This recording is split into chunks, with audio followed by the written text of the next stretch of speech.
What an amazing turnout. Thank you all for being here. The senator will be on in just a moment, but in the interest of time, we are going to go ahead and get started. So welcome to the September edition of Streets for All Happy Hour. We're very happy to have you here.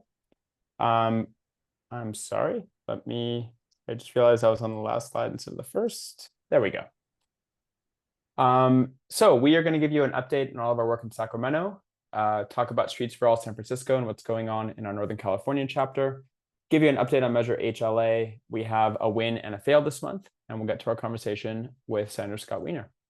Our icebreaker this time is if you could wave a wand, what's the one thing you'd change about transportation in California? So I'm going to turn it over to Mark, who will answer that question and tell us what's going on in Sacramento. Mark. Hi, everybody. Mark Vuksovich here. Answer the icebreaker. I think I would just end this highway widening nonsense. We have the highways. I'm okay to keep them for now, but can we stop widening them for just an absurdity? It just feels like we put so much money into continually widening and widening and widening them, and they can be used for a much better purpose. So that's my answer to the icebreaker. But as you guys may or may not know, I'm Mark Vuksovich. I'm the Director of State Policy for Streets for All. I work on all of our Sacramento stuff, and so have an update on our Sacramento work. So next slide, please. So after a whole almost year-long legislative session that started in December, we have made it to sort of basically the very end. We go through policy committees, House of Origin deadlines, the second house, and we are on the governor's desk with our bills. This year we had 8 sponsored bills, which you can see on the next slide here. This is all of the bills that we had sponsored this year. And 5 of them are on the governor's desk, which include SB 79 by Senator Scott Wiener, but we also have AB 382, our school zone bill by Assemblymember Mark Berman, SB 358 by Senator Becker, I'm doing this from memory, SB 720 by Senator Ashby, AB 1085 by Assemblymember Stephanie, so 2 SF legislators, I'll just note. But the big one, SB 79, I think everyone has heard about this bill. It is on the governor's desk. This has been an immense honor and a privilege to work on. It's the biggest housing bill I think the California legislature has ever passed. And on that note, I just want to say just how big of an accomplishment it is that we passed it. Almost every single vote that this bill went through got the minimum viable votes, the minimum needed votes to pass. One single vote, one single legislator being sick, one single thing going wrong would have killed this bill. And so, except for Assembly Housing and the Assembly floor, this bill got its way and passed its way with the bare minimum needed votes every single time. And so it's just a huge accomplishment and a credit to our co-sponsors, California YIMBY, Intercity Law Center, Abundant Housing, Spur, Bay Area Council, Greenbelt Alliance, and credit to Senator Scott Wiener, who was the author of the bill and a master statesman. And I think, and yeah, sorry, the last few things, just people ask me a lot of these questions, so I just want to sort of go out of my way. People ask me, when's the bill going to affect? About 60, somewhere between 50 and 70% of the bill go into effect on July 1st, 2026. So on July, that's when most of the bill goes into effect. And then the governor has until October 13th at midnight to sign or veto the bill. And then lastly, if you want to reach out to the governor, feel free to give him a ring or go through the contact page on his website. That's it for me. I'll pass it to Robin. Thanks, Mark. Hi, everyone. My name is Robin Pam, and I am the new director of Streets for All's brand new San Francisco chapter. I'm super excited to be here to tell you a little bit about us. As some of you might know, we launched in June. We had an awesome launch party pictured here with a whole bunch of people in San Francisco. Michael and Katrina and Josh came from LA as well to meet the San Francisco crowd. We started, there were a whole bunch of people here because I have been running an organization called Kids Safe SF that worked on several big initiatives here in San Francisco over the last few years. We started in 2021 and spent 3 years working on making the city's pandemic era street changes permanent. So we made JFK Promenade permanent, which is the main road through Golden Gate Park. We made the city's Slow Streets program permanent in 2022.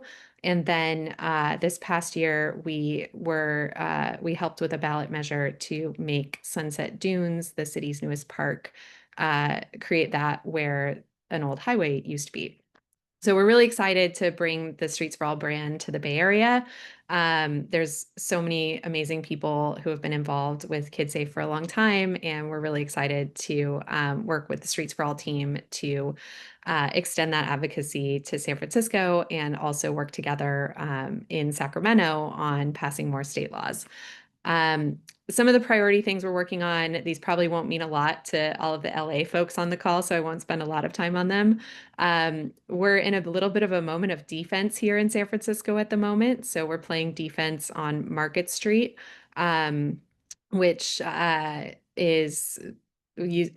car free in 2020. And the current mayor is working on adding cars back to it slowly over time. So we're pushing back on that. It's not on this slide, but there was just a big recall election yesterday in District 4 that is going to threaten the park that we created last year on the Great Highway. So not on the slide, but that's going to be a big thing that we're going to be working on over the next year, making sure that we save the park. We have a Street Safety Act, which is rechartering of Vision Zero in San Francisco. Huge fights on transit funding that we're working on securing long-term operational funding for our transit agencies, partnering really closely with Senator Wiener and Ryan in his office on that.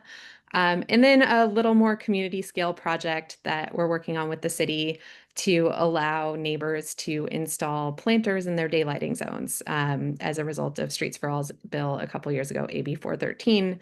There's lots of daylighting around the city. There's lots of people parking in all of these red zones, and we want to allow neighbors to do some tactical urbanism and put things in these daylighting zones to prevent parking and make them more effective.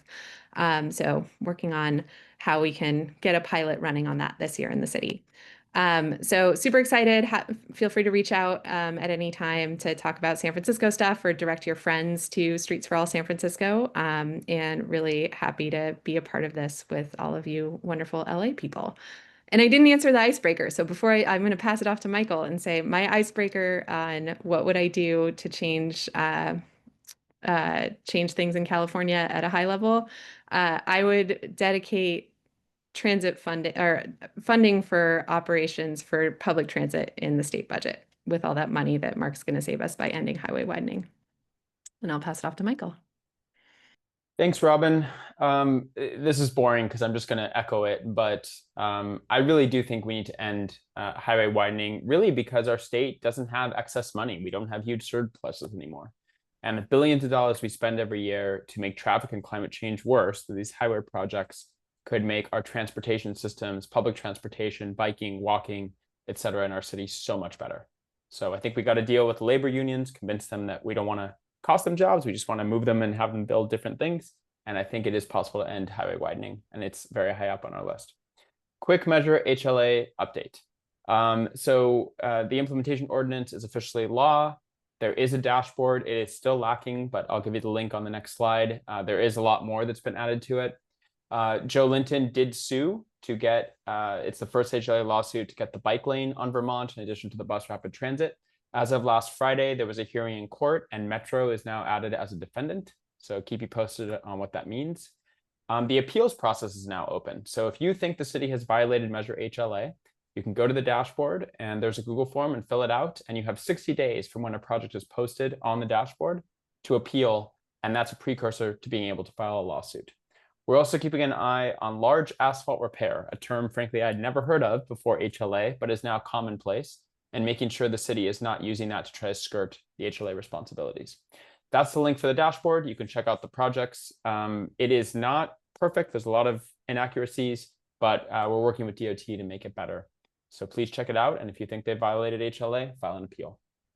All right, over to Katrina for our first win of the month.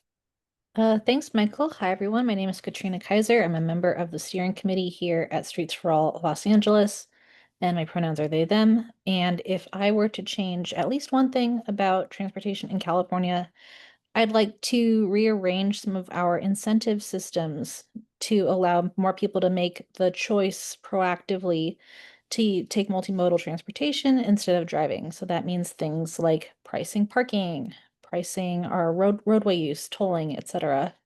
And that'll both raise revenue and also create an incentive structure that begets, healthy climate habits. But I'm here to talk to you all about the 3rd Street bike lane in downtown Los Angeles. This is between Main and Spring Street and was recently installed by LADOT. That part is important there because LADOT installed this themselves without the help of Bureau of Street Services necessarily. And the question of who is in charge of what parts of the roadway in the city of Los Angeles is a really important thing to keep an eye on when it comes to upcoming efforts such as charter reform in the city of Los Angeles. LADOT is actively seeking feedback about the concrete barrier. Another term for this type of barrier is a Toronto barrier, I believe. But we're excited to see a harder delineation and mode separation between bikes and cars. And because a concrete barrier lasts a lot longer than a plastic bollard, hopefully something like this is going to save the city money in the long run. So please provide your feedback at the link on the slide right there. And if you're in the downtown area, see if you can take your own bike or a Metro bike and give it a spin yourself. And over to Kyle. Thanks, Katrina. So if there is one thing that I would wish for the state, it's to take some of that money we save from highway widening and apply it to more subsidies for e-bikes at like everywhere in every municipality and other alternative and active modes. It would be really cool to see people kind of find themselves in different modes if everybody had a choice. So always a bummer to have to report a fail. And this one's a big one. It's close to home for me. I'm an Inglewood resident, and to to see that this is coming down the pipeline is really discouraging. So you can see on the screen if it looks like it makes no sense, it's because it doesn't.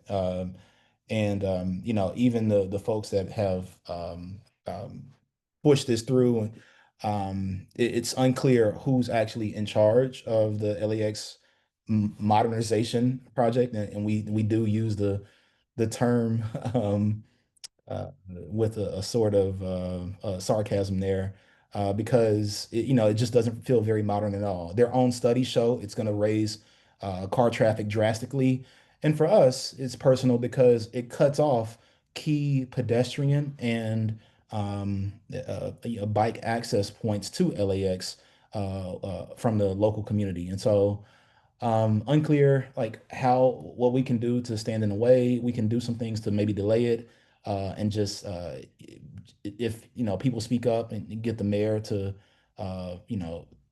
say something towards it. But we'll keep you posted on those opportunities to and those call to actions that we want to engage on. And so yeah, back to Michael, who's gonna talk about our last few slides and introduce our speaker.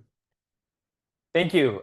Quick reminder of our members program. We have new perks: Upway, the largest e-bike marketplace, and Wambi, e-bike leasing in LA and Colorado. I'm sorry, LA and Seattle.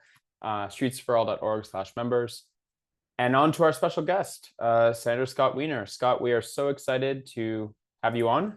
We have a series of curated questions that we would love to ask you. And then we're going to open up to audience questions.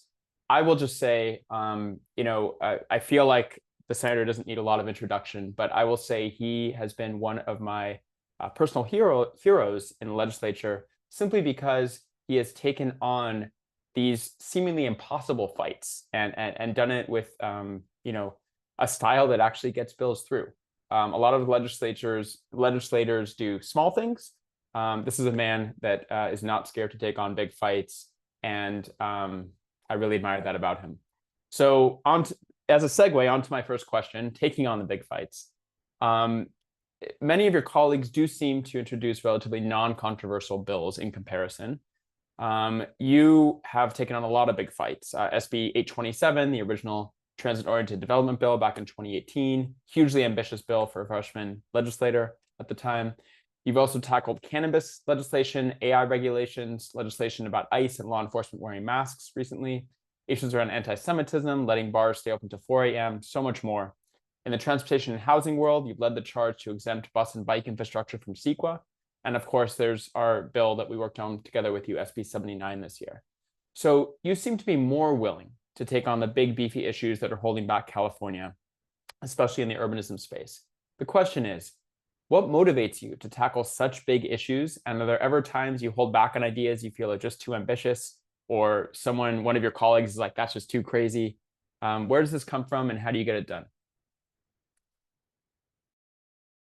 And you're on mute. Now unmuted.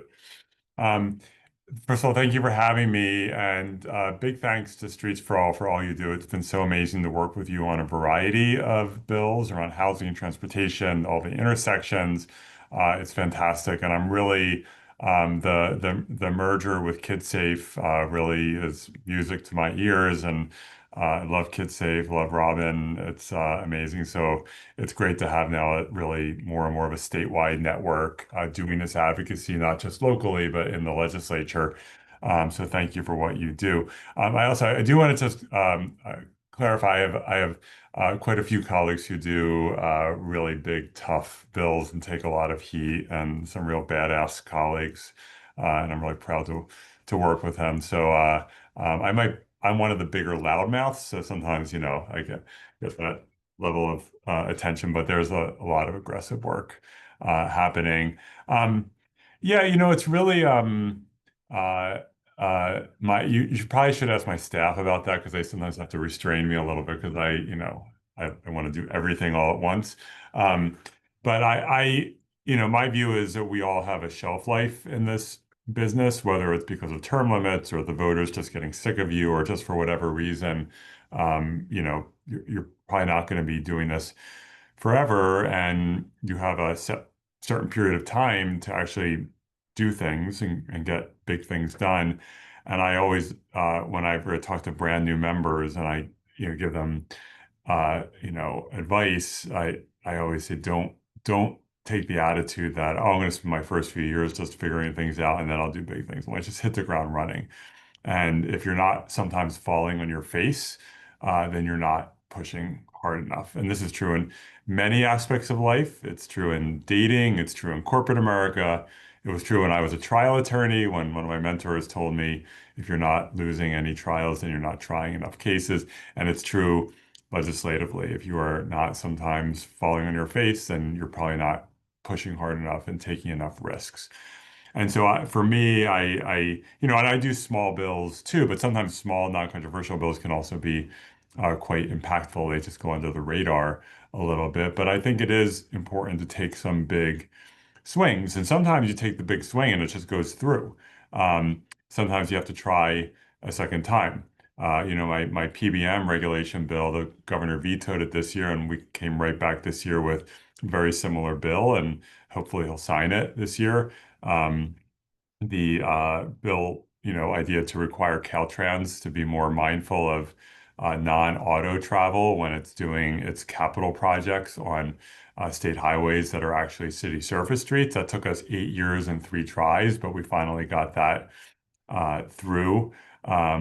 We took a big swing with our AI safety bill last year, which really elevated the conversation. The governor vetoed it, and we now have a different version of that on his desk this year. And so I try to take on a few big things every year. And are there times when we think better of it? Yeah, there are times where I just know it's going to cause headaches that aren't worth it. And it's really case by case. And then you have to be mindful of your own political capital. This is something that I probably need to be more cognizant of, that you only have so much political capital in terms of asking your colleagues to take hard votes that they might be a little queasy about. And it is a lot easier when you have 1 or 2 asks of your colleagues than when you have 4 or 5. And so it's a complicated calculation for sure. Thank you. Over to Katrina. Thanks, Scott, and good to see you. Yeah, good to see you. I've got a question for you about how you deal with pushback kind of more specifically.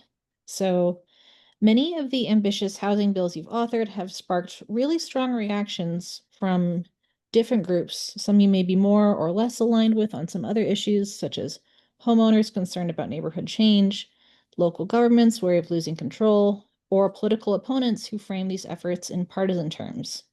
How do you think about engaging with these different constituencies or factions? And what lessons have you learned about building coalitions for these big policy ideas while also taking that political heat and persevering in the face of skepticism or in the face of outright opposition? Yeah, and you're talking about housing in particular? We can start there. Yeah, I mean, for housing, I was elected in November 2016, sworn in early December 2016.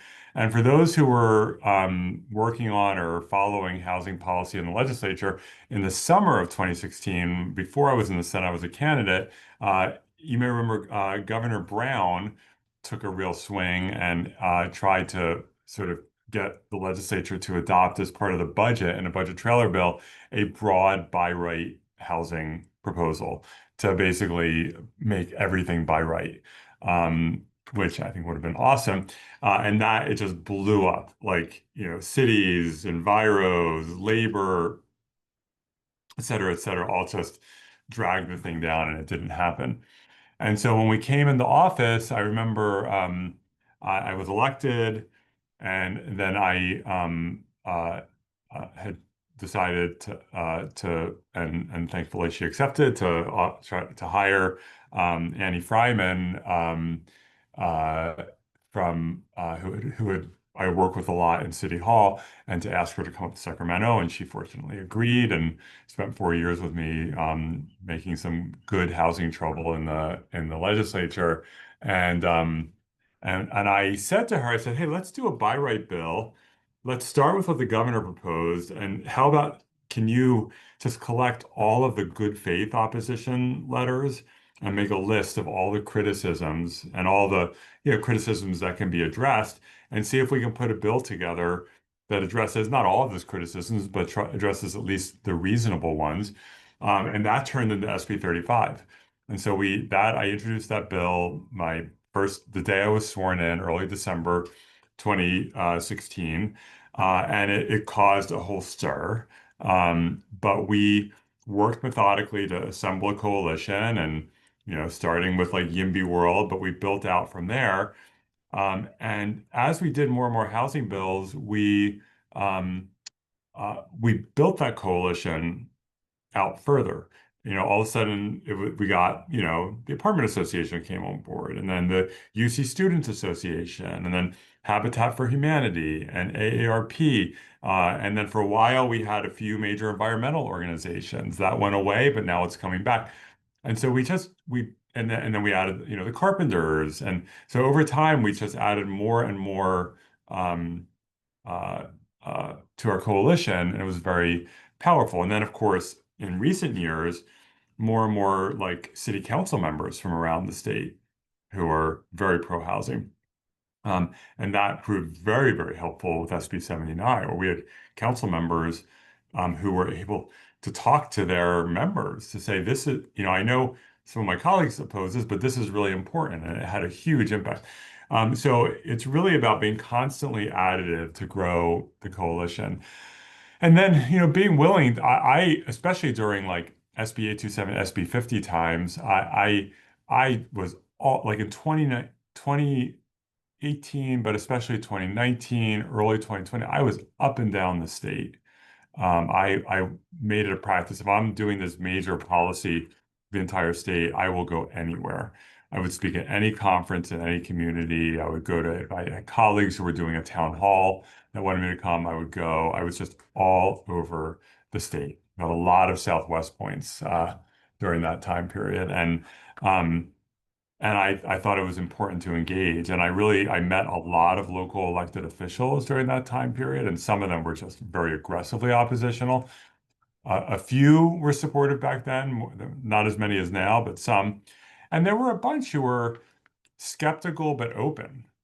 And I would really enjoy those conversations where they were engaging in good faith and they had concerns, and then there were, of course, all the ones who were like, quietly, I can't support you publicly, but please keep doing what you're doing. And so it was very, very helpful just to have a million of those conversations. And even to this day, if I have a colleague who's like, my mayor is having it, I'm like, just give him my cell phone. Just tell him to call me on my cell phone and I'll talk to him. So I try to really have that open door, especially with local elected officials, because as a former local elected officials, I know how hard it is and how complicated it is. And so I really want to always show them that respect and hear them out, but also explain to them where we're coming from. That is very insightful. Thank you for all that history. Over to Mark. Hey, Senator, how are you? Well, I wanted to ask you sort of about the abundance world. And so Derek Thompson, Ezra Klein's book and concepts of abundance have really taken hold this year, with even the governor shouting it out, off of your work this year. And the work has bore up much fruit in the housing space and even some of the utility space. But, as you know, and as other folks might know, our transit permitting reform bill, SB 445, didn't move forward this year. And it feels like there's a lot to be desired in the abundance space, especially for transportation. And so I think my question for you is, how do we move the abundance policy space from just sort of like getting government out of the way of itself, which feels like a lot of what it's been in the housing space, to actually making government work and build the capacity to make great things happen? Yeah, I mean, I think it's twofold. And I think that, abundance, and I also always want to plug Why Nothing Works, which I think what sort of got a little overshadowed by abundance, but is also a superb book. Um, uh, it's two things. It's making sure the government is not hindering good things that are happening from the private sector. So, always want to have smart regulation and protect public health and safety and the environment, but making sure that the permitting process is rational and can be navigated, and that we're not obstructing the things that make life better, like housing and transit and clean energy and childcare centers, et cetera, et cetera. And then also building state capacity. And actually, with SB 445, I think it really brought both things to bear, because we need more rail. We want more rail locally, regionally, high-speed rail that'll just make the world and make the state a better place. And we have way too many like obstacles to doing it between local permitting and utilities and telecoms, and just like endless obstacles, and high-speed rail being the most extreme example.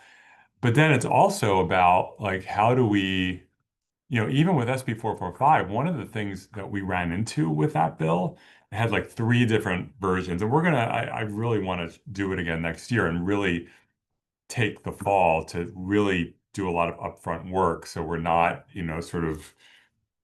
it's not as chaotic next year. But finding just the expertise to know exactly what needs to happen with the bill was a lot harder than I thought. I just assumed, we didn't have like a sponsor that had the deep reservoir of expertise who could be like, no, this is how it works in the bowels of whatever entity that's causing a problem. We didn't have that, and we need that.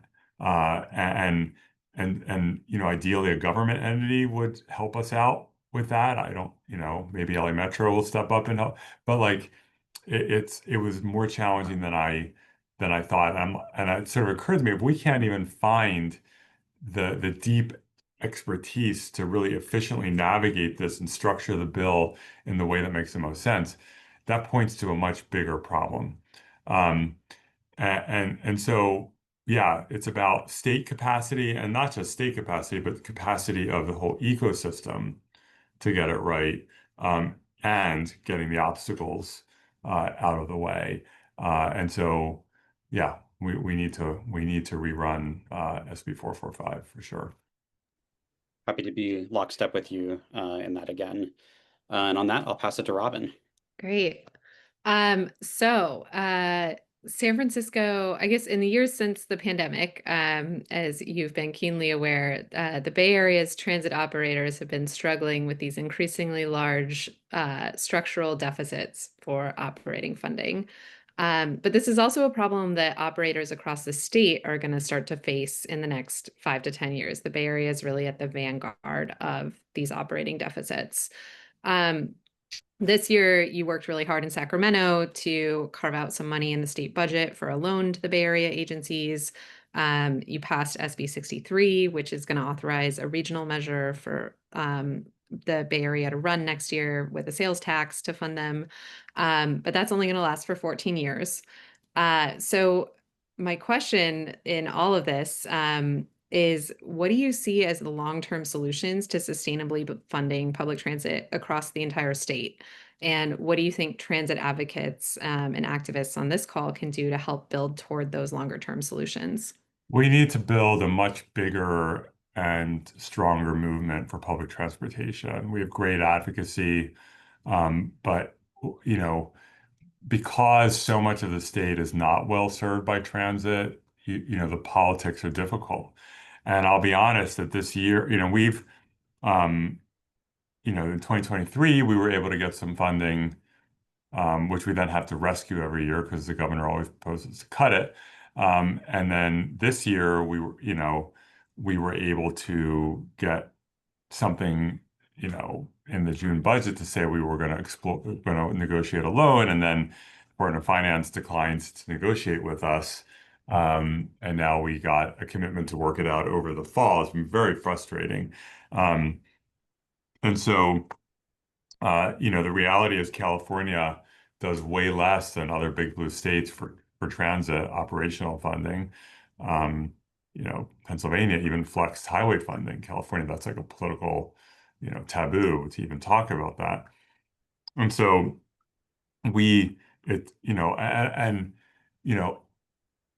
during budget negotiations in June, when we were talking about this loan and getting that done, I remember at one point it was me and the pro tem and the speaker and the chair of the Assembly Budget Committee, and this came up, and there was not it was not like everyone jumping up and down for joy for it. And at one point, the pro tem said to our Assembly counterparts, he's like, "Don't make Wiener get out his 2x4." And, for the last 3 years, I don't want to say it's just me. Like there's, various people particularly in the Bay Area delegation and also a few in LA who are fantastic advocates for transit. But like I have played a role in the last few years of I'm just like the crazy person yelling and like yelling at anyone who will hear me and just irritating the shit out of everyone, excuse my language, and just irritating them so much that eventually like, okay. And so I, happy to do that. But, I have a shelf life. I have a shelf life as budget chair, right? We have a new pro tem coming in next year. And so we'll see how, and I have term limits, so I'm not going to be around forever. And so we have to have a much stronger transit coalition. When I say stronger, again, the advocacy is fantastic, but building just, from advocacy to all of the transit agencies and the contractors and everything, and make it so that the legislature and the governor cannot ignore this. That it doesn't just depend on whether you have a particular loudmouth in a position of power, right? Like there also need to be more legislators for whom this is an absolute top priority, right? Because when you're a legislator during the budget process, when you are going to your leader or to the budget chair to say, this is what's important to me, you can't have like 10 things, right? You can advocate for like probably one or two things. And if you only have one, that's your big thing, then you can just this light sensor keeps going up. You just pound and pound. And if you have a bunch of members who are doing that, then eventually they're like, okay, stop, we'll do it. But we don't have enough of that. There are a whole bunch of legislators who care about transit for sure, but not everyone is like actually raising that and getting up in their leadership's face to say, no, we have to do this. And so I think we need to build the bench of transit champions in the legislature. It's all the raw material is all there. There are a whole bunch of members who get it and care about it, but we absolutely need to cultivate more members to be like, please lead on this. And sometimes I think this year, especially in the Bear Caucus, some of the people were like, "Oh, Wiener has this handled," and I would say, "No, no, no, I can't do it on my own. Please help." And they would help. They would help. So maybe it's just like once I'm gone, like naturally people will step up. But I want to have it be when I'm gone, not just like one person who steps up, but more than one. So Jesse Arreguín has been an amazing champion, a partner on the loan, a partner on SB 63. Mark Gonzalez in LA has been a really strong advocate. Buffy Wicks, who has a million things on her plate, will like she cares. I mean, there are people who care deeply, but we just need to get more people to be like, this is a top issue for me. Awesome. Well, thank you for all you're doing to make sure that BART and Muni stay on the rails here in San Francisco and the Bay Area. And back over to Mark. Yeah, totally agree with that analysis, Senator. My last question for you, is so you have 3 years left in the California State Senate before you're termed out. Is there any burning ideas you really want to get done? And what do you anticipate your areas of focus are going to be for your remaining 3 years?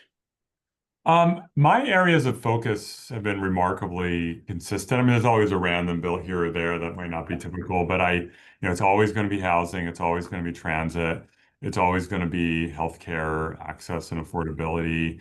It's always going to be some, criminal justice reform issues, which have gotten harder in recent years, and queer stuff, supporting queer people. And we always, do some work supporting immigrants. So it's a bunch of areas, but it's and the last 2 years has been AI. We'll see. I might need a break from AI. Pounded my head against the wall a bunch on that. And so it'll probably be similar stuff. And also, now add to that like headbutting the psychopathic fascists who are running the country right now. Like we have this law enforcement mask ban sitting on the governor's desk, which Department of Homeland Security just issued a statement demanding that Governor Newsom veto it. I hope that increases our odds of a signature. And we have some other stuff in the hopper for how to gum up some of the crap that they're doing in California for next year. Well, my last question, speaking of the people running the government in DC, is this current government's hostile to many things, including a lot of our transportation interests.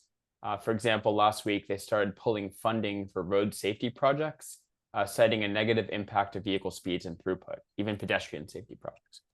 There's a lot going on in California at the moment to counter a Trump-backed effort to gerrymander Texas. Governor Newsom has called a special election in November to do the same here. But if the current trend holds where people can't afford to live in California, regardless, California might lose up to 6 electoral votes by 2030, and Texas may gain equal amount. What do you think about the governor's approach to fighting fire with fire in terms of redistricting? And how do we protect essential services for Californians in light of disappearing federal funding and misaligned priorities? Wait, say the last part of what you said. How do we protect essential services for Californians in light of disappearing federal funding? Yeah, it's tough. I mean, we're this year was rough, especially we had a deficit, and we would love to backfill everything. We can't. The scale of what they're doing to Medicaid, we don't even fully appreciate it yet. And we have to balance our budget. And the state is not the most friendly to new revenue, so it's hard.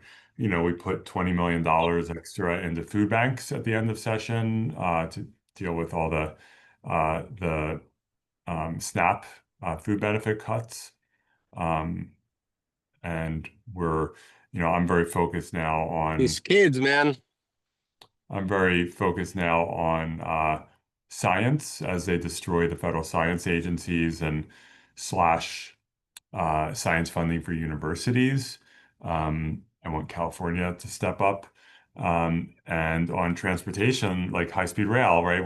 We were able to protect high-speed rail in the cap and trade reauthorization, but we're losing those federal funds. So I don't have all the answers there. We should do as much as we can, but there are limits to what we can do. And especially on healthcare, the scale is so huge that it's hard to envision being able to solve that at the state level.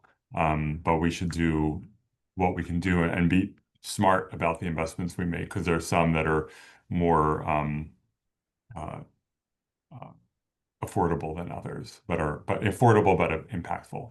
Maybe Like we need to food. have you in Washington, D.C. to fix some of this stuff. We'll see. Um, We need to get a lot of new people in Washington, D.C. and scrape out some of the other people like the guy in the White House.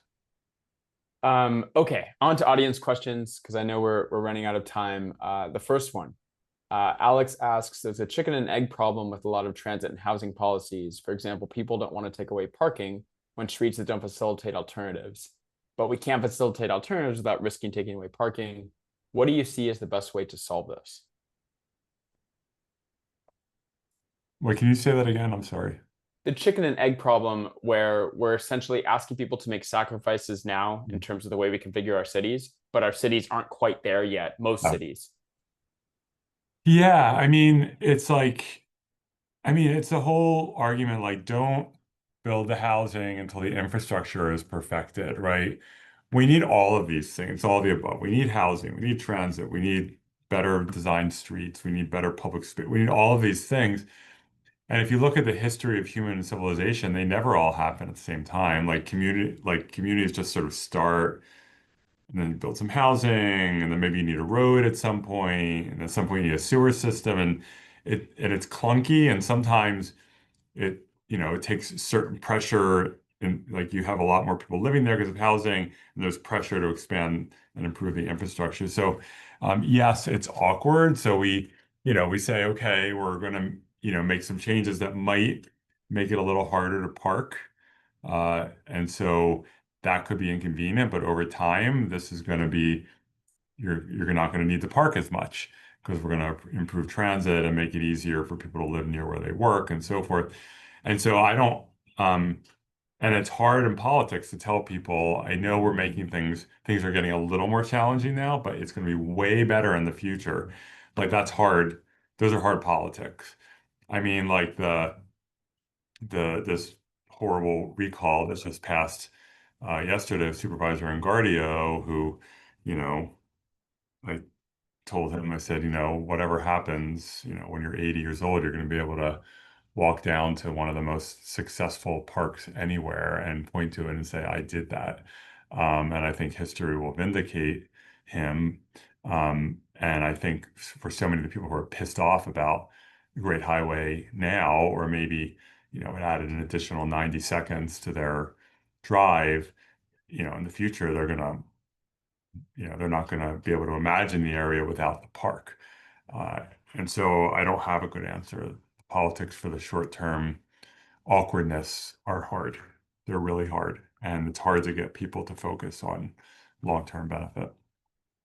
Thank you. Next question from Richard. What are the prospects for increasing funding for the state's active transportation program? For the funding, the cuts that we had last year? Yeah. I would love to get that back. I hated that cut in particular. And we should absolutely be advocating for it. I think I think it'll require a fair amount of work on the governor to do that. I don't think he's not hostile to investment in active transportation. I just don't think it's like his top priority. And so I think, finding ways to, I don't know if you know any major like manosphere podcasters who want to ask him about that next time he's on. Like, I feel like that's like a way, like some manosphere podcaster who loves to bike. And maybe they might ask a question, and yeah, but hey, why did you cut that money? Do you think you can restore it? That to me, that's probably a good strategy. Next question from Gavin, not Newsom. When would we see, or what would be included in an SB 79 fixer bill, and is one needed? I imagine we'll have to do, I mean, I don't want to assume the governor's going to sign it. I'm cautiously optimistic that he'll sign it, but I can't say that with certainty. But if the governor signs it, I imagine there will need to be, as with, it's a big, complicated bill, and we were doing a lot of things quickly. So there's going to almost certainly need to be some cleanup next year. That, that kind of cleanup is always going to be a little bit fraught and challenging for a variety of reasons. But I think our coalition already has ideas of a few places that we probably need to do some cleanup. I am going to guess that over the next few months, others will pop up, and we need to make sure that it's actually cleanup that furthers the purpose of the bill and not cleanup that is truly going to undermine the bill, because there will be plenty of those ideas as well. Colin wants to know a little bit about behind the scenes, how the sausage is made. How have your thoughts about compromising evolved as you've gotten more experience in politics? SB 79 seems to have passed because you and your team knew just the right amount of amendments to get the bill passed by the narrowest margins. And before you joined, Mark showed a graphic showing that other than, I think, one committee, it literally passed with the absolute bare number of votes. So any light you'd like to shed on that process? About how we did it? About compromising. Like, did you, as a Yeah. No, my view on this was like it was a very SB 79 was it was a unique legislative process for me, because when we introduced it, I'm like, if this thing survives, it's going to be all pared down by the time it gets out of the Senate. And then we had this situation where both of the policy chairs were just categorically opposed to it. By the way, they both ended up voting for it in concurrence, which was great. But they both were just opposed, did not offer any amendments. It wasn't like they offered amendments and we said no, they were just simply opposed. And so we were able to get it out of both committees over the chair's objections, which is tough to do once, let alone twice. But that meant that when that bill got to the Senate Appropriations Committee, it had literally been unamended. It was in its pristine form. And in appropriations, we took a bunch of our own amendments that we wanted to take, and then the pro tem and Senator Caballero let it off of suspense with only very minor, they put in, two things about they took out the Surplus Lands Act piece, and they took out light industrial, but so very minor changes to it. So this bill gets out of the Senate in extremely strong form.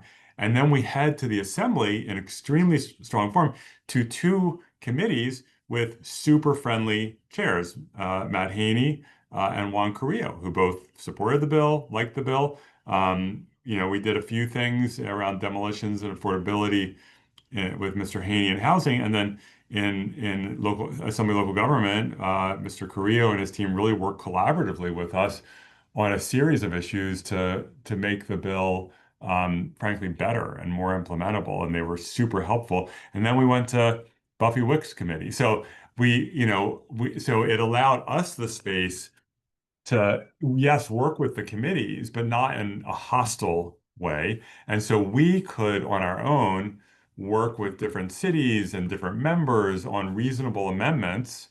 And all the amendments we took, they were all fine, right? In the deferring implementation and very high wildfire severity and locally created historic districts. It's fine. It's like a few year, thing. Delayed implementation in some of the lowest resource areas. Again, it's not my preference, but it's fine. It's like a short, delay. A series of things like that, having it be a quarter mile for the smallest cities under 35,000, that's totally fine. I frankly, Mark gets mad when I say this, but when I went into this bill and we did a half mile, I'm like, oh, this is going to come out being passed at a quarter mile if we pass it. And no, it's a half a mile except for the smallest cities. And so it was actually a really lovely thing when you have that kind of environment, because then you can work with individual members on their issues and be able to say, okay, how many votes do we need? Who do we need to get? And who's being reasonable about what they're asking for, and then be able to accommodate them. Thank you. Next question is about SB 79, but specific to your interaction with LA. And I'll just say I saw a map after the vote, and basically almost every Bay Area legislator supported, and many Southern California legislators opposed. What do you think is unique about LA and Southern California? Like, are we just behind the times? Is it tougher politically? I mean, I'm a glass half full guy. We did better than LA than we did last time. I mean, fundamentally, the Bay Area went over the cliff way before, years before LA, and so the politics shifted more quickly as a result. But if you look at LA now compared to 5 years ago, 5 years ago or 6 years ago, LA City Council voted unanimously to oppose SB 50. This time it was an 8-5 vote. They got the bare minimum that they needed, and 5 council members stood up and said no. We had various LA members who supported it. We had, Senator Gonzalez who supported it last time as well. But at the end, Senator DeRosso, the first time, Senator Richardson helped us get it off the floor. We had in the Assembly, Sade Al-Hawari. We had also Senator Sasha Renee Perez supported it both times, but Sade Al-Hawari and Juan Carrillo and we had Mr. Harabedian and we had Mike Fong and we had just Josh Lowenthal, like a series of LA members who were supportive. When SB 50 died on the Senate floor, Lena Gonzalez was the only LA member who voted for it. So it's been a shift in LA. It's still, we have more work to do, but there are more members who are willing to support these kinds of bills. And I just want a quick follow-up question to that. Obviously, the mayor opposed SB 79. She just sent a letter today to the governor asking him to veto it. The city council opposed officially. So you were able to get this bill done with LA members despite the fact that LA was so opposed. Do you think in Sacramento, the city of Los Angeles is viewed as just, we got to bring them dragging, kicking and screaming because they're just not getting it done locally? Well, I think there are more LA members who are very open on housing. So there's just a shift in members, and so you have some newer members who are just very open. But I will also say, and Mark will remember when this happened, the day that the LA City Council voted, and people were like, "Oh no, they opposed it." I'm like, no, this is great. I want a spreadsheet showing of those 5 council members who voted no on that resolution, who they overlap with. And we got that, and we didn't even need it because the members all knew. When I would meet with members and they learned that whoever was either overlapping or impactful, that Marquise Harris Dawson or Hugo Soto Martinez or whoever it was, they would be like, wait, the council member stood up on this, and that created space for members to do it. And so I think those 5 council members being willing to stand up and oppose the resolution, that actually sent a shockwave through the assembly. So I think it's like one step at a time. It's slow, but I think we're headed in the right direction. Scott, do you have a hard stop at? Yeah, and I will say Imelda Padilla definitely played her part. That was a remarkable debate. Yeah. And very, very revealing. Yeah. Do you have a hard stop right now? Do you have 5 more minutes for audience questions? I can do maybe one more question. I have to One head more out question. Something, yeah. Okay. Let me try to find a really good one because there are a lot here. Well, the next question I think is interesting. You posted on Blue Sky, we just voted to authorize a massive investment in regional and statewide rail, including major rail upgrades in the Bay Area and a renewed commitment to high-speed rail. Can you share more details? Yeah, that was cap and trade I was referring to, where we kept it's going to be $1 billion a year for high-speed rail, and then we recommitted. ¿Qué pasó? No, Rio. And then we recommitted to the TIRSIP Rio, program. And I'll be honest, I wish the TIRSIP program were a higher priority on the list, but I think it's probably going to be okay. And so again, I would have liked more out of cap and trade, but we protected what we had. And I think it's still a good investment, and that's why I did that post. Thank you. I know we're over time. Yeah. And I'm sorry to everybody. Scott, you're very popular. We have a lot of questions here and a huge audience, and I'm sorry we didn't get to more audience questions. I just want to thank you. I know how probably draining this session has been. And so we're grateful that I think what is your first full week off, or at least not in the Capitol, you're able to spend this hour with us. Thank you. Thank you so much for all your work, your gutsy ambition that we get to go along for the ride on some bills. And yeah, I'll just say on a personal note, working SB 79 with Mark and the team over here was one of the highlights I've had in my career. And I don't want to count our chickens before they're hatched, but assuming the governor signs it, I think it will be incredibly meaningful. So thank you very much for your time. Thank you. Thank you for all you do. Thank you, everyone. Thank you. Good night, everybody. Bye.